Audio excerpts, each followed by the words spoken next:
안녕하십니까, 이재필입니다.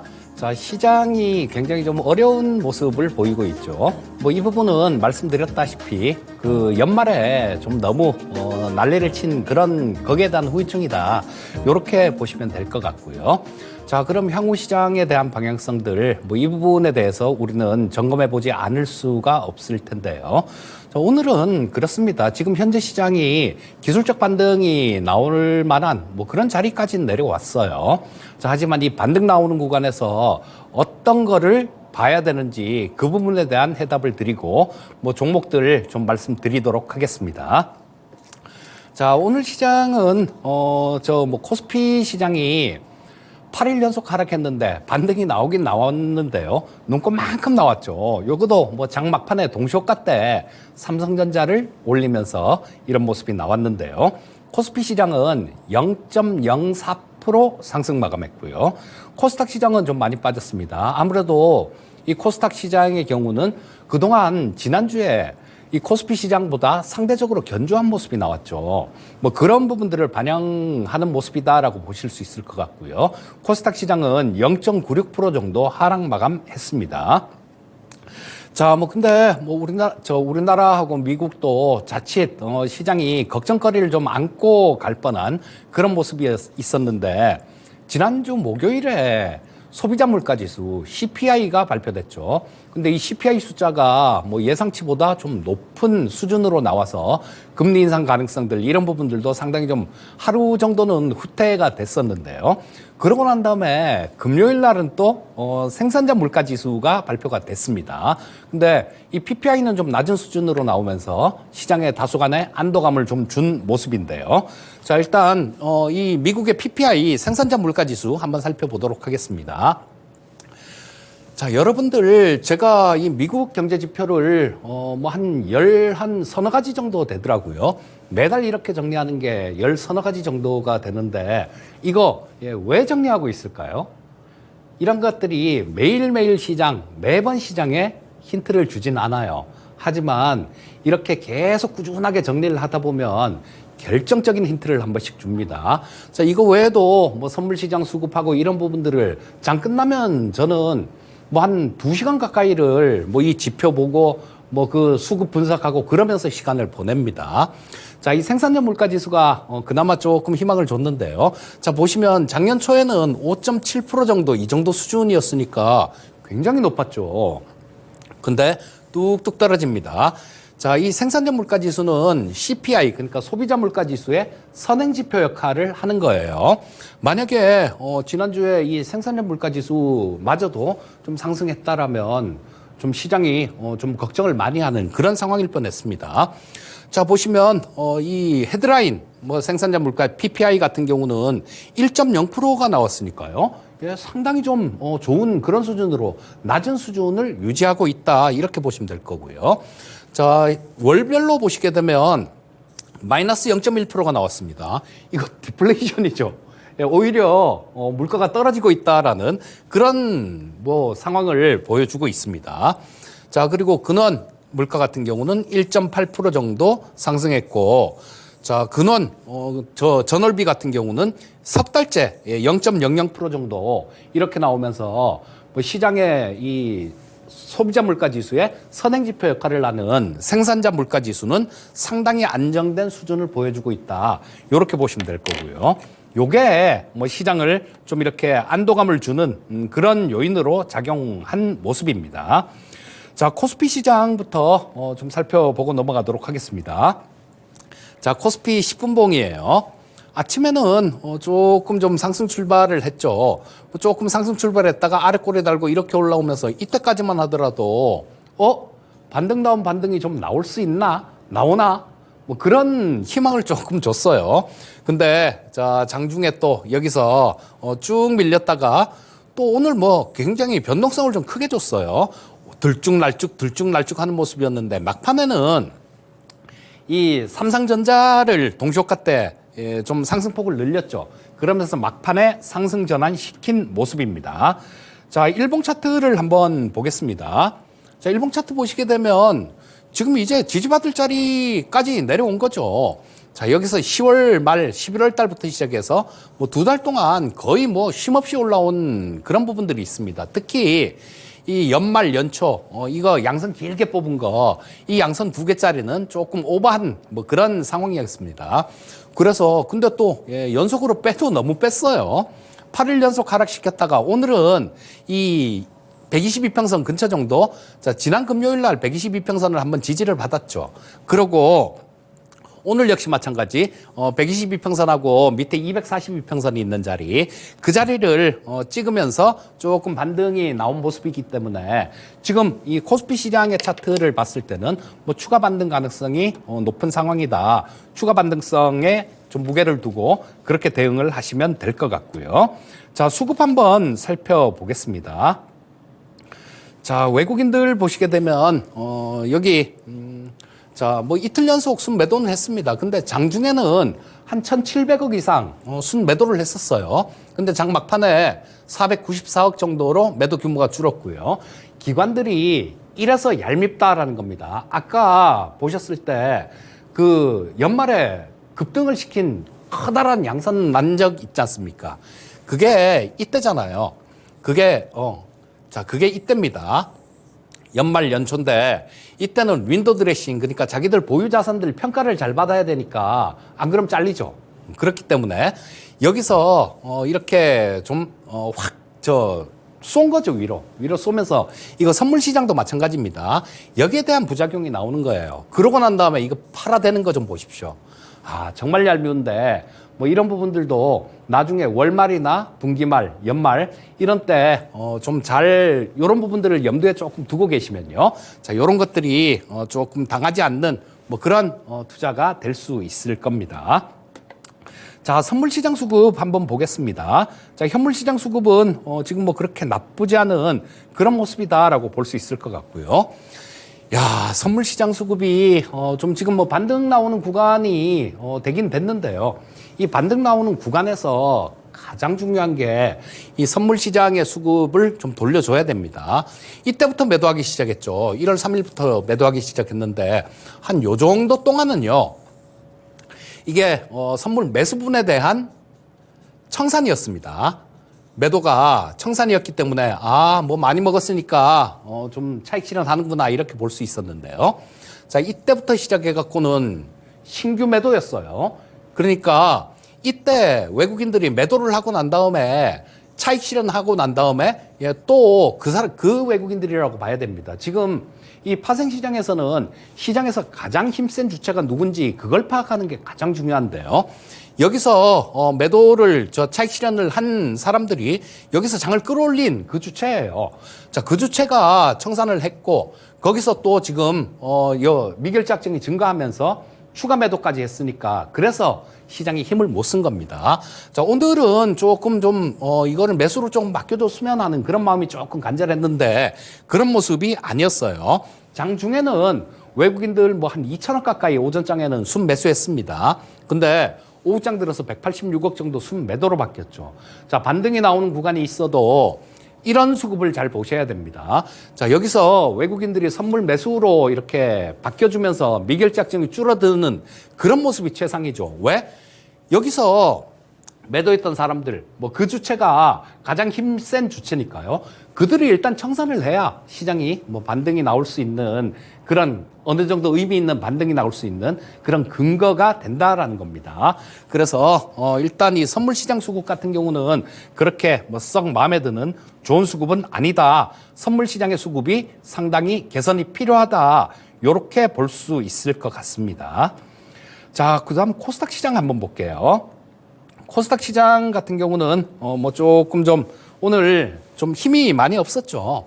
보시게 되면 뭐 마이너스 출발했어요. 그래서 장 초반에 살짝 플러스 났다가 그냥 밀어댔습니다. 요거 2차 전지 섹터들, 2차 전지 섹터에 있는 종목들, 대장주들, 뭐 에코프로 BM도 그렇고 에코프로도 그렇고 힘을 잘 못 쓰고 있죠. 그런 종목들이 쭉 밀리면서 이런 모습이 나왔는데요. 자, 장 막판까지 코스피 시장 같은 경우는 그래도 뭐 이런 모습이었잖아요. 이런 모습이었었는데 이 코스닥 시장 같은 경우는 밀었다가 제대로 반등을 못하고 그냥 옆으로 이렇게 횡보하는 모습에다가 뭐 장 막판에는 뭐 소폭 이렇게 하락폭을 만회하긴 했지만요. 요거는 그런 부분들 때문이라고 보시면 될 것 같습니다. 뭐 코스닥 시장이 특별히 못나서 그런 모습이 나온 게 아니라 지난주에 코스피 시장은 계속 빠졌잖아요. 근데 이 코스닥 시장의 경우는 뭐 빠졌다가 올랐다가 코스피 시장 대비해서 많이 선전을 했었죠. 그런 모습이니까 뭐 오늘은 약했다 이렇게 보시면 될 거고요. 코스피 시장이 이 122평선의 지지를 받는 모습이 나왔으니까 결과적으로는 보면 큰 차이 없는 거예요. 코스피도 오늘 뭐 지난주 금요일 오늘 122평선에서 지지를 받았지 않습니까? 코스닥 시장 역시 마찬가지 오늘 여기서 122평선에서 지지를 받은 상황이에요. 자, 그렇기 때문에 일단 뭐 여기에 대한 지지 기대는 유효하다 이렇게 보시면 될 것 같고요. 자, 코스닥 시장에서 외국인들 같은 경우는 참, 좀 사도 좀 많이 사지. 이거 뭡니까? 87억 정도 순매수했는데요. 장 초반에는 또 매수했다가 장 중에는 또 매도했다가 장 막판에는 또 이렇게 살짝 순매수하는 모습이었어요. 일단 뭐 코스닥 시장 같은 경우는 코스피 시장에 좀 연동되는 그런 시장이니까 뭐 코스피 시장 아까 말씀드린 부분들 그 선물 수급들 이런 것들 좀 체크하면서 보시면 좋을 것 같습니다. 자, 특징 섹터를 좀 말씀을 드려야죠. 오늘 5G 섹터들이 상당히 좋았죠. 여러분들 주식 투자를 하시면서요. 제가 수없이 많이 겪어본 그 결과입니다. 그 시장에서 엄청나게 많이 고생하면서 느낀 결과가 그래요. 자, 여기저기 쫓아다녀보면 이게 뭐 오늘 주도주다, 테마다 이러면서 가는 게 더 간다. 이러면서 쫓아다니지 않습니까? 쫓아다니면 돈 못 법니다. 자, 이거 솔리드 같은 경우가 뭐 거의 대표적인 예인데 우리 통신장비 업종들 제가 올해 좋게 보는 쪽이 뭐 통신장비 업종도 좋게 보고요. 제약바이오 쪽도 좋게 봅니다. 이거 왜 가장 큰 이유는 그거예요. 차트 한번 보십시오. 한 뭐 3, 4년 정도 차트를 놓고 한번 보시면 통신장비 업종이나 제약바이오 쪽이나요. 피바다입니다. 다 죽었어요. 완전히 피바다가 돼 있기 때문에 그리고 아무도 이 통신장비 쪽 같은 경우는 아무도 관심이 없었죠. 자, 이거 제가 처음 얘기할까요? 올라왔으니까 얘기하는 거 저 되게 싫어하죠. 주가 오르고 난 다음에 쫓아 사는 것 정말 싫어합니다. 자, 이거 저 야인 시대에서 매수를 하십사 하는 말씀을 드렸던 종목이에요. 근데 그때는 제가 작년 9월 달 정도에 말씀드렸던 걸로 기억하는데 그때 당시 주가가 뭐 6,000원대 중반 정도 6,000 뭐 한 4,500원 정도 그쯤이었어요. 근데 여기서 그런 말씀을 드렸죠. 지금 올랐으니까 조금 기다리세요. 그리고 매수가는 5,800원으로 하세요. 여기까지 내려왔을 때 사셔도 충분합니다라는 말씀을 드렸습니다. 그게 결과적으로 뭐 이때 어디서 체결이 됐겠죠. 그리고 뭐 좀 옆으로 기다가 한번 이렇게 빠졌다가 들어올렸는데요. 이런 모습이 나와도 참을 수 있는 게 뭐냐면요. 실적 한번 보면 참을 수 있습니다. 자, 요거 간략하게 실적 한번 볼게요. 제가 오늘 이 야인 시대에서 리뷰를 할 종목인데요. 지난주에도 4종목이나 리뷰를 하다 보니까 시간이 너무 없어요. 시간이 너무 없어서 일단 실적 부분들만 이 시간에 조금 짚어보고 좀 넘어가도록 하겠습니다. 오늘도 리뷰할 게 좀 많아서 그렇습니다. 3종목이나 되는 것 같은데. 자, 보세요. 자, 여기서 매출액 뭐 2,123억, 61억, 영업이익 61억, 22년도에 2,700억으로 굉장히 많이 늘었죠. 그리고 영업이익 286억. 자, 그리고 2023년도, 그러니까 작년 이 정도 나올 것 같습니다. 1, 2, 3분기 실적 나온 거 보면. 자, 여기 실적 상당히 잘 나왔죠. 이 정도 나올 것 같은데, 아무리 못해도 이거보단 잘 나올 거 아닙니까? 지금 저 3분기까지 흑자 난 것만 하더라도 거의 근접하는 수준이니까 내년에는요, 이거보다 올해보다 더 좋을 것 같습니다. 그런데 주가 움직임 한번 보겠습니다.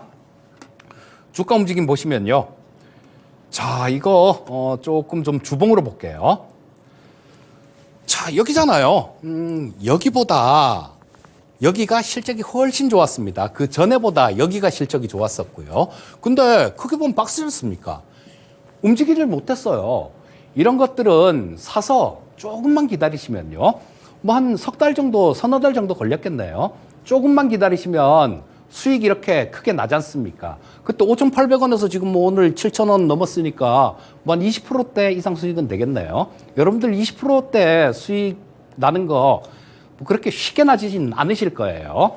그래서 쫓아다니면 고생을 하고 나중에 이렇게 매수를 해서 좀 차분하게 실적되는 종목들 차분하게 사서 기다리면 그게 수익이 된다라는 거 뭐 그거 꼭 좀 말씀드리고 싶습니다. 자, 뭐 기술적인 부분들은 이노와이어리스를 한 종목을 더 볼 텐데 이노와이어리스하고 비슷하니까 이노와이어리스 보면서 말씀드리겠습니다. 자, 이노와이어리스도 마찬가지죠. 마찬가지입니다.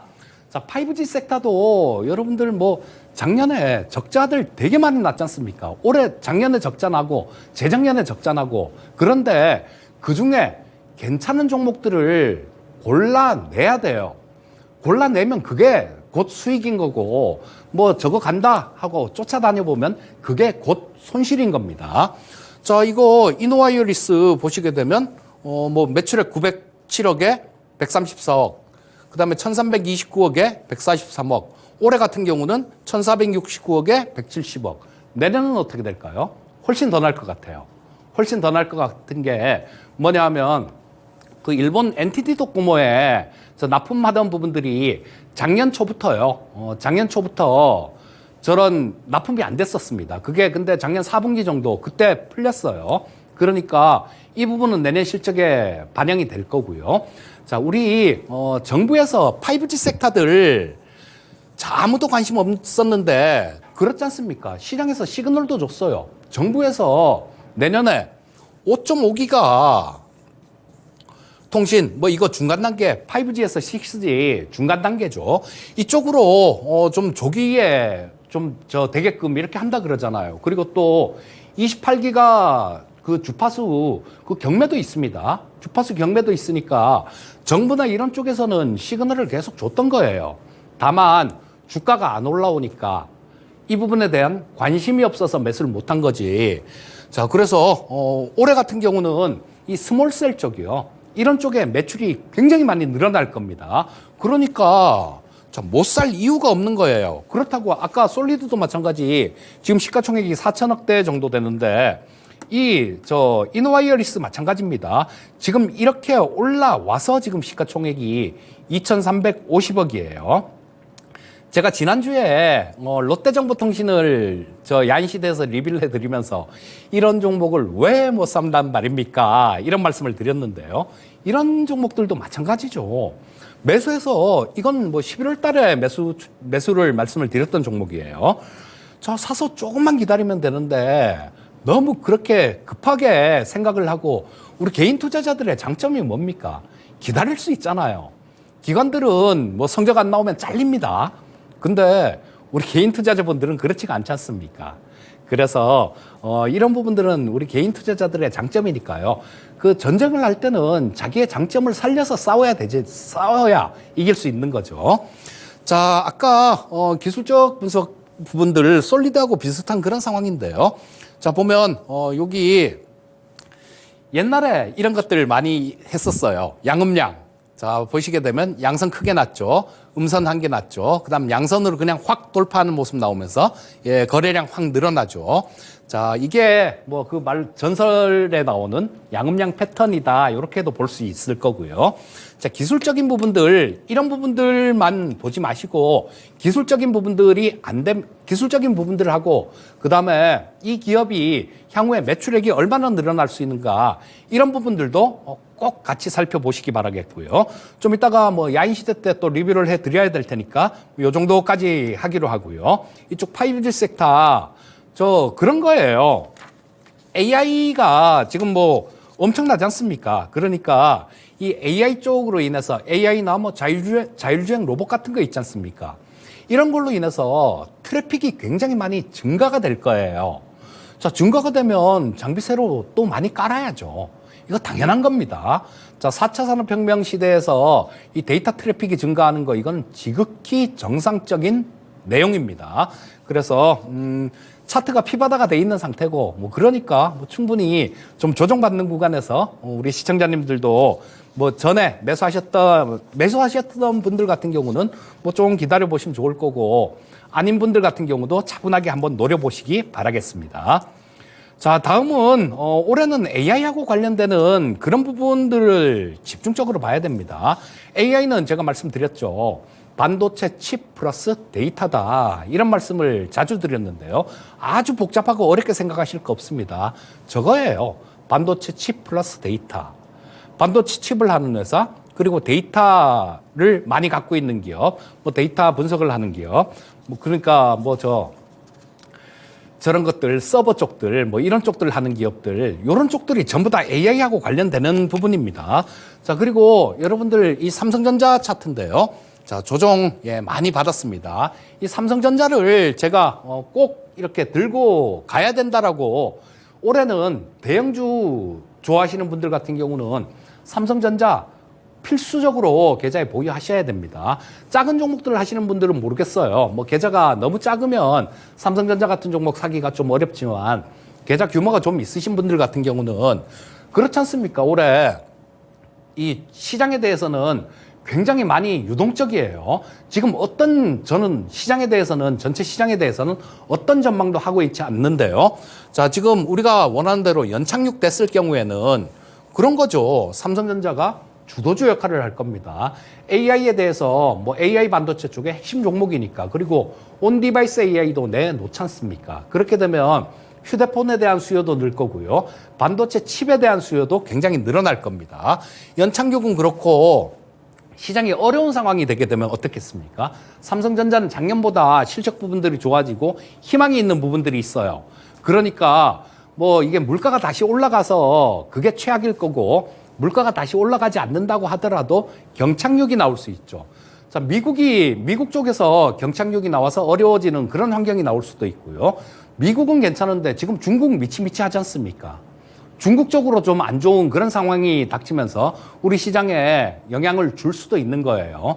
이런 상황이 돼서 주가가 빠지게 되면 어떻겠습니까? 삼성전자 10% 빠지면요, 다른 종목들 20%, 30% 빠집니다. 그러니까 계좌를 방어하는 그런 역할도 될 거예요.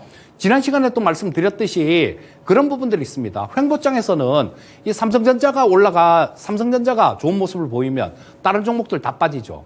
자, 박스권 장세라고 하더라도 삼성전자는 절대적으로 필수적으로 계좌에 넣어 놓으셔야 되니까요. 이 부분 꼭 좀 기억하시고 삼성전자 지금 빠졌을 때 뭐 잘 노려보시면 좋을 것 같습니다. 자, 그 다음 한 종목 더 볼게요. 칩셋 미디어라는 종목인데 이 칩셋 미디어는 뭡니까? IP를 보유하고 있는 기업이죠. 근데 IP가 어떤 거냐면 NPU, 그 다음 GPU. 자, 이거 칩셋 미디어도 CES 2024에 이게 칩셋 미디어도 마찬가지 참여를 했습니다. 거기서 NPU를 적용한 IP 뭐 그런 것들을 글로벌 기업들한테 소개를 시키고 그랬는데요. 여러분들 이 NPU가 AI에 가장 특화된 반도체를 제가 NPU입니다. 자, 그래서 지금 뭐 많이 올랐어요. 이것도 참 이때 매수하세요라고 말씀드렸으니까 제가 처음에 말씀드렸을 때보다는 더블도 더 올랐습니다. 하지만 지금 뭐 이런 모습이 나오다가 이 종목 역시 마찬가지 또 한 번 더 치고 올라갈 수 있는 그런 잠재력을 충분히 갖고 있는 종목이니까요. 칩셋 미디어 역시 마찬가지 조정받는 구간에서 잘 노려보시면 좋겠습니다. 자, 또 마무리를 해야 될 시간이 거의 다 됐네요. 자, 지금 오늘 저녁은 미국 시장 휴장입니다. 마틴 루터 킹스 데이 뭐 휴장이죠. 흑인 인권 목사 분이신데 그분을 기리기 위해서 휴장인데, 자, 그렇다면 오늘 시장이 좀 이해가 가죠. 오늘 저녁에 미국 시장도 없고 어떤 모멘텀도 없으니까 그냥 지지부진한 그런 모습이었습니다. 근데 자, 오늘 122평선을 지지를 테스트하는 모습이었죠. 그렇다면 내일 같은 경우는 또 반등이 좀 더 이어질 수 있는 그런 모습이다라고 볼 수 있을 거고요. 아까 좀 말씀을 드렸죠. 선물 시장 이거 수급 굉장히 중요합니다.